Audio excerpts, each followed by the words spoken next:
Você já ouviu a expressão passageiro da agonia? Ela virou sinônimo de alguém que vive uma jornada de sofrimento, uma viagem sem volta rumo a um destino trágico. Mas de onde vem essa expressão tão poderosa? Ela nasceu de um dos relatos mais impactantes da história do jornalismo e do cinema brasileiro, a história de Lúcio Flávio Vilar Lírio. Hoje, vamos mergulhar fundo na filosofia por trás de Lúcio Flávio, O Passageiro da Agonia.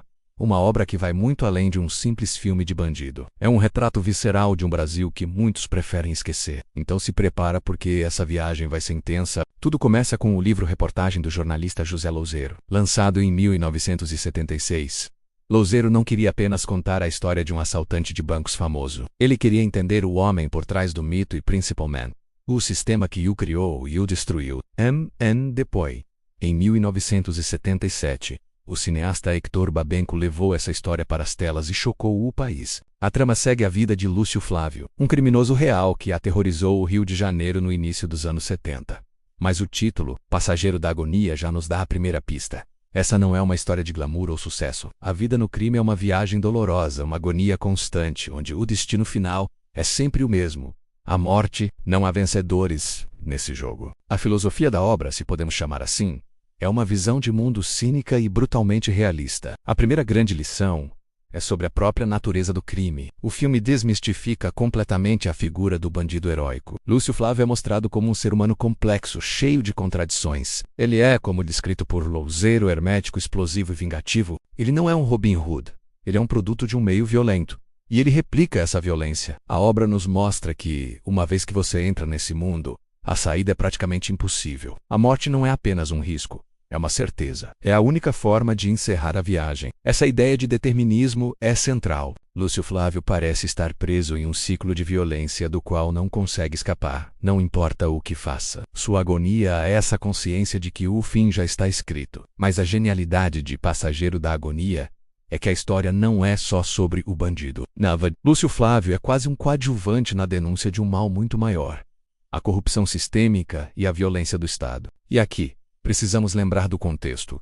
O Brasil vivia sob a mão de ferro da ditadura militar. O filme é uma das críticas mais ferozes e corajosas à polícia daquela época. Ele expõe, sem rodeios, a corrupção generalizada, a tortura como método de investigação e, o mais assustador de tudo, a existência do Esquadrão da Morte. O que era o Esquadrão da Morte? Eram grupos de extermínio formados por policiais que agiam à margem da lei, executando supostos criminosos. Eles eram a lei, o júri e o carrasco. O filme mostra como esses grupos operavam com total liberdade, criando um poder paralelo e sangrento dentro da própria estrutura de segurança do Estado. Lúcio Flávio, em certo momento, se torna um alvo e também uma ferramenta desse sistema podre. A relação dele com a polícia é um dos pontos mais fascinantes e terríveis. Ele é perseguido, mas também é usado. Ele paga propina para policiais corruptos, entrega comparsas sob tortura e se vê enredado em uma teia onde a linha entre o policial e o bandido é completamente borrada. Quem é o verdadeiro vilão? Aquele que assalta um banco ou aquele que, usando a farda do Estado, tortura, extorque e mata? Passageiro da Agonia joga essa pergunta na nossa cara. A obra sugere que a criminalidade de Lúcio Flávio, por mais brutal que fosse, era apenas um sintoma de uma doença muito mais profunda na sociedade brasileira.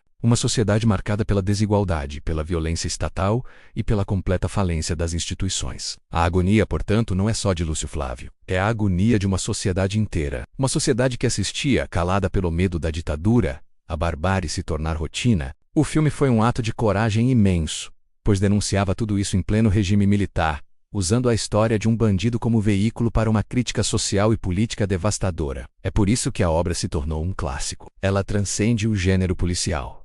É um documento histórico, um estudo sobre poder, violência e a condição humana em situações extremas. A humanização do marginal, mostrando suas falhas, seus medos e sua inevitável queda, serve para nos fazer refletir sobre as estruturas que empurram pessoas para a marginalidade. A filosofia do Passageiro da Agonia é, em resumo, uma constatação trágica.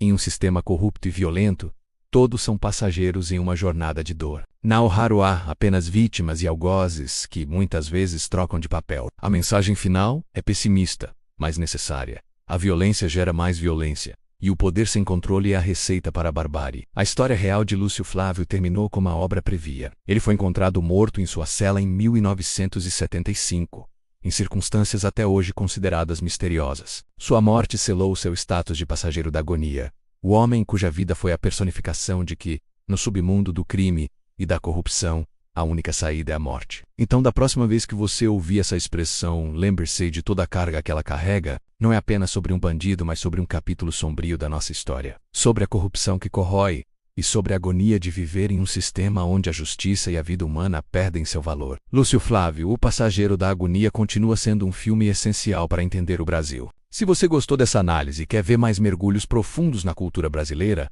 não se esqueça de se inscrever no canal e deixar o seu like. Isso ajuda muito o nosso trabalho a continuar. Obrigado por assistir e até a próxima.